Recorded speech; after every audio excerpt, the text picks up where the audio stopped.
You feel that, ladies and gentlemen? This is what pressure feels like. What's good, everybody? It's your boy Space City Steve. Look, don't forget to hit that subscribe button right here so you don't miss out on any 7th Hour productions. Hit that subscribe button right here. And remember, it ain't but 1, 2, 3, 4, 5, 6, 7th Hour, baby. Let's go. Austin Reeves didn't perform. LeBron turned back the dial of time, but was it enough? Does he have another gear he's supposed to go into? I think so. There's pressure on Luka Doncic. Hey, you got players around the league that are coming back from injury, that are rushing back from injury and impacting the team. Think Anthony Edwards. Think Jason Tatum. All these players coming back to help their team get further into the playoffs. Didn't quite work out for Jason Tatum, might I add. But Luka Doncic, we're going to need you, Pop. We brought you here for this situation. Luka Doncic, we need you, my boy. I understand these injuries. Hey, you want to stay healthy, but for what? Like, why do you want to stay healthy, right? So that you can play and you can help win games. That's what we need right now, right? I get it. Like, hey, you want to like preserve your health, but again, for what? To win games. We need you to win games now. We don't need to win games in the regular season. We don't need that. We're not there right now. We're right here right now.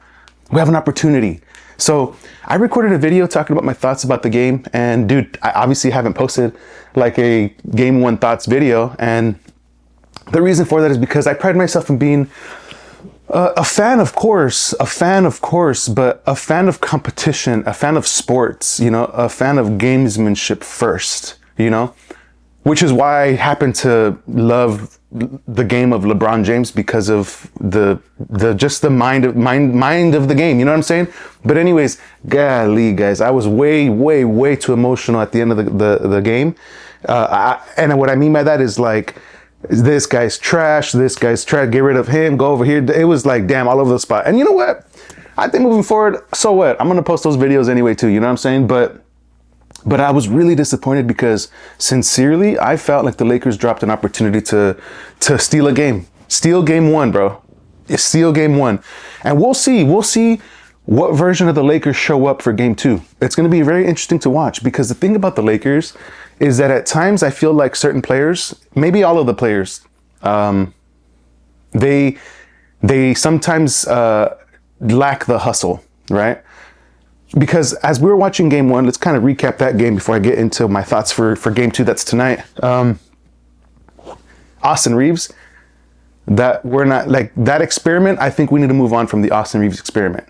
You know what I'm saying? Like, man, dude, like, I understand trying to get him back into playing shape. Hey, you've been injured. You've been out for what, a month, 30 days. You know what I'm saying? You haven't been playing ball for a good amount of time, and it's the NBA playoffs, and these athletes, I mean, it's not like, you watching this video, it's not like going to the LA Fitness to hoop, going with the homies on Saturday morning to go hoop at the park, church league, which is cool and fun, right? But this is NBA. I mean, these guys, I mean, they got a lot riding on their performance. So to be out just 30 days, because for me, I'm thinking, come on, dog. Like, you get paid to do it.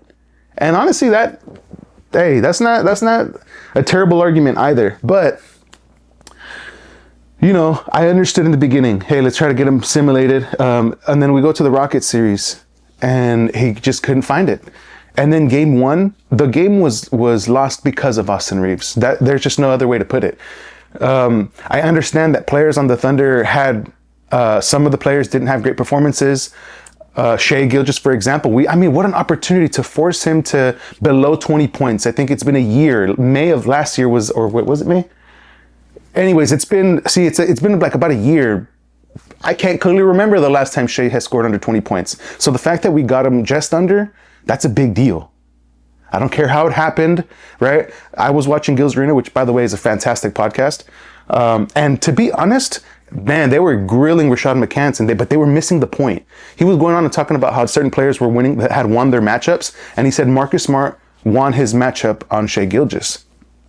And bear with me, guys, because I could understand how people were thinking that he was crazy about it, but in the defense of the initial statement, you missed the point he's trying to say. And that's, to be honest, the reason why I started this, because I see too many people get emotional and non-analytical when it comes to talking about sports. And sure, we can be excited and we can be emotional, but let's talk real ball first. and then let's get our fandom out there. You know what I mean? When the Lakers win, you better believe it's gonna feel a little obnoxious. You know what I'm saying? But if they don't, I'm gonna call the players out as to why. Because it's competition, it's sport. Ain't no reason why the Lakers should not be winning. We got the greatest player of all time. And we got supposedly an Austin Reeves, right? That's wants to show up. Although, let me tie it back. Okay. So the Austin Reeves experiment. Hey, he's coming back from 30 days not playing.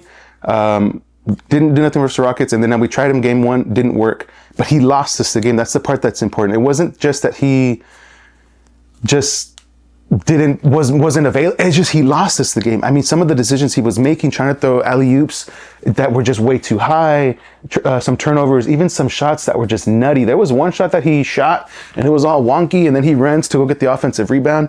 And I was like, damn right, when have you ever seen that happen, right? Only when the player knows that they really screwed up the shot. And I'm like, man, he's playing real weird. You know what I'm saying? And I hear people talk about it like, yeah, well, we know he struggles with like on-ball defenders. And then they move on from that statement as if that statement was okay. Like, wait. Like, what do you mean that he struggles against on-ball defenders? So I think about Kevin Durant. And you can make the argument that Kevin Durant can struggle with on-ball defenders. And what I mean by that is like players that are up in your grill, that like a Marcus Smart that's gonna pick you up 94 feet, right? Or that's just gonna be harassing you. They're not gonna want to switch. They're gonna be harassing you. What do you mean? What do you mean you struggle with on-ball? Like, that's literally what you get paid to defeat. Like, you get paid to score the basket, which implies what? Like, there is no free baskets. Obviously, there's free throw, but you know what I mean? There's no free baskets. So you get paid to score the basket, meaning you get paid to beat the defense. So you struggle with the thing you get paid to do, and we want to pay you $200+ million. I don't know. So the Austin, I say, here's what needs to happen for the Lakers to have some success. Number one, I think it's time that we start calling for Luka Doncic, because Anthony Edwards has come back and impacted his team. Dude, I'm not saying Luka has to go in there and start and finish the entire game. That would be amazing. That would be incredible. But look, it's about time. After this game, I'll give Luka this game. If the Lakers can pull something off, or if the Lakers can do it in a way that looked like, hey, Austin Reeves came to play, baby. They didn't get the win, or they got the win, or something, right? We'll see how today goes, but it's almost time to start calling for Luka Doncic, because you don't get paid to like, hello, worst case scenario, you have the entire offseason, worst case scenario, because usually, we want to save them for playoffs. It's the playoffs. There's nothing else to be saved for. Hello. You know, it's getting to that point almost. Now, this is going to be a little bit of a surprise for, I feel like, a lot of people that are watching this channel, and that is LeBron. I think that in his greatness, it's fair to start asking for more of LeBron. And that sounds crazy, but that's why we consider him the greatest of all time. I mean, what can we say? I think that LeBron does have an extra gear. We talk a lot about how Bronny being on the team, that's a big, that's a huge motivation for anybody. You know what I'm saying? And so I think that we need LeBron to do more. He's doing a lot already, and I don't necessarily think that we're asking for like a lot. I think that having Austin Reeves take a backseat that implies Bron doing more. So I'm not saying that, oh my God, I need him to dunk on people. And no, I just think that we need the unit that was playing when Austin Reeves was out to win us a game. That remains to be true. So if it's me, Austin Reeves is going up against the bench, which would be great. Like, this is not hate. It's look, the analytics are, you're disappearing in the playoffs and we don't know why. You struggle against on-ball defenders. Here's why, I forgot. The playoffs are called differently by the refs. You know what I'm saying? By the way, shout out to the refs. I think that they called a very, very fair game. Sure. There were some calls that could go either way. And to be honest, bro, look, I rock with OKC, believe it or not. I really like the team. And I plan to continue covering the playoffs, right? Whether the Lakers win or not, right? And I don't know what team I'm going to kind of sort of cover, or maybe all of them. But I rock with OKC. You know what? It's all right. I'm a fan of competition. I'm not like a hater. I'm not the type of fan that has like these blinders on. Sure, like I can find little pinpoints that might seem like a reach, but I mean, was it a reach to say the New York Giants were going to beat the '07 Patriots? It was a reach, but it happened. So I'm just here to bring you all aware to the facts and to show you if it happens is how it'll go. And based on what I've seen, this is what I think will happen. It might sound crazy, but hey, crazier things have happened. Crazier things have happened. So that unit with LeBron has to win us a game. Has to. I think DeAndre Ayton needs to be more involved in the offense, and I don't think it's something that he's not being involved. I just think that like schematically, he hasn't. Right? We're trying to get Austin Reeves. We're allocating a lot of resources to try to get AR involved. Enough of that. I think that we should. Hey, you know what? No, let's play as if the team was. Your star is LeBron James and DeAndre Ayton. Notice I didn't say anybody else. I didn't say Luke Kennard. I didn't say Marcus Smart. I didn't say DeAndre Ayton. And here's why, bro. For all the talk that we had about him throughout the regular season, in this series, in the playoffs in general, Rockets, and even in game 1, he has come to play. Now, if you look at his stat score, I think he has 10 points, 11 rebounds. I'll put it on the screen. It doesn't like stand out. It doesn't make you think like, whoa, like for example, you look at Chet Holmgren's stats, that looks cool. I mean, that's like, wow, 18 and 13. I don't know, like it just looks a little bit more like, And so although DeAndre Ayton's doesn't look that way, I think that he has another gear that he could tap into. And he's a former #1 overall pick. Guys, how many times have we seen, again and again, I'm going to say this, players that have extra long careers, you know what I'm saying? Players that, it's not like the NFL, you know what I mean? So what I mean by that is that DeAndre Ayton, if he steps up and gets a bigger role and delivers in that role, we're going to look at him like, wow, DeAndre Ayton is this type of player. But because he's had the career that he's had up until this point, we're defining him by that, which we should. I mean, that's what you did. But I don't think that he cares about we're OKC. Woof, this might be a tall task, man. Hey, like I honestly think that LeBron could probably sit there sometimes and think like, man, like, you see, right? Being that person that's always being criticized, always being whatever, I think like he might naturally have a want to kind of like, do y'all see? Because he has a crowd telling him why he's not. So that subconscious feeling of trying to prove to people almost has like a hint, a feel of like, this is why I can't, right? It has like a feel of that. But DeAndre Ayton, there's something about him, right? To complain about your role on a team that has LeBron at the time, an emerging Austin Reeves, crazy that I'm saying at the time, by the way. Luka Doncic, bro, like what? If you're nutty enough to complain for more time on that roster, you don't give a damn about none of it. And I love that. I love people that got a little edge to them, bro. Oh my God, huge fan of Kanye, huge fan of Money Mayweather, huge fan of Antonio Brown. Well, kind of sort of, there's some things about Antonio Brown that's kind of nutty, but like I like people that are super crazy and confident about themselves. Now, I think that DeAndre Ayton, I think that he has another gear he can get into if he's game planned around. So I think, hey, Bron, not only do you score the way that you are, but facilitate. Let's get Ayton involved. Let's do the pick and roll from the top of the free throw. That way he has more room to get to his floater, get to his jump shot. And Ayton is cooking. He don't give a damn about none of it. There was a moment in game 1 where the Lakers were down. I mean, it was like they were down 12 points, and then Ayton hits a back-to-back. I think it was 2, 4, 6. Yeah, it was a couple of floaters in the paint that looked so smooth, and it looked so effortless. I was like, whoa! It was crazy because in a game where LeBron is having to do a lot, obviously, and Austin Reeves is trying to figure it out, and it looks so like. Excuse me, they look so intense, right? They look so like they're trying hard. It's exhausting a lot of energy, and it's taking a lot of effort. Well, with Ayton, it looked damn near effortless, y'all. I mean, I was like, whoa, like I think that he can do more. So Ayton, I think I challenge Ayton to step up and to produce, bro. Produce, and get paid, because that's what's at the end of the road. If you do, you know what I'm saying? LeBron, though he's 41, I think it's fair to say we need a little bit more. We need a little bit more, because for as well as he played, 5 points in the fourth quarter. I would rather him kind of take a back seat in the first quarter. Let's get Ayton involved, and then let's get LeBron involved in the fourth. You know what I'm saying? And so we'll see how tonight goes. Again, I think the Bronny situation, look,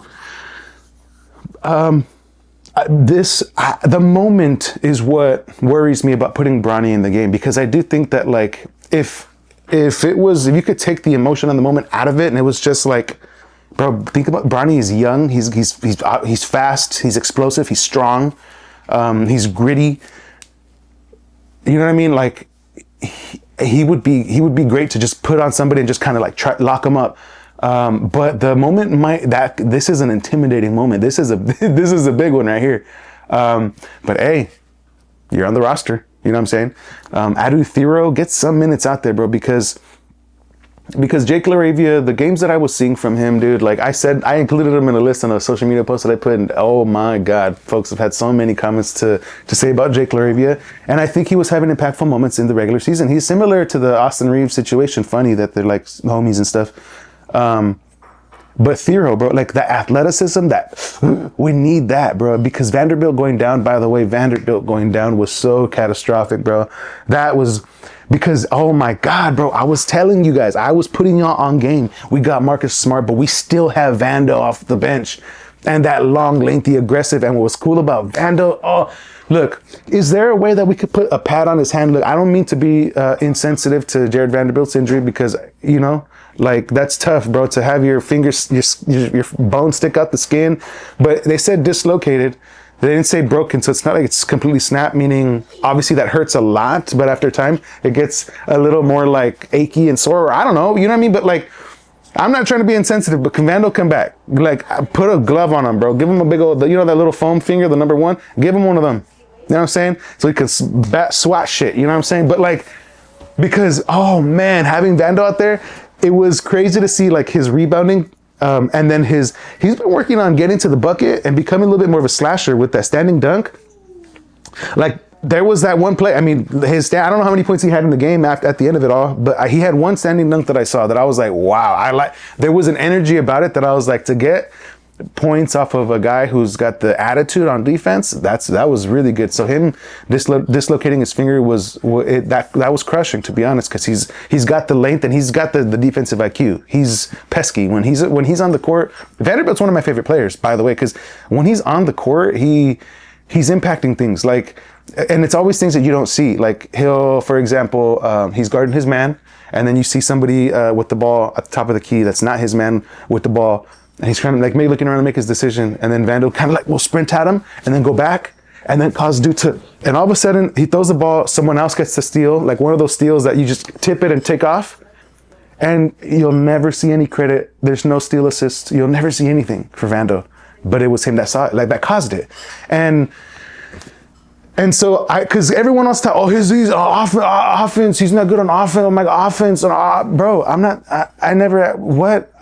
I don't want him for offense. His defensive impact was what we needed him for. So hopefully he can come back. I don't know how, like, what's the protocol for that? Yeah, so hopefully that.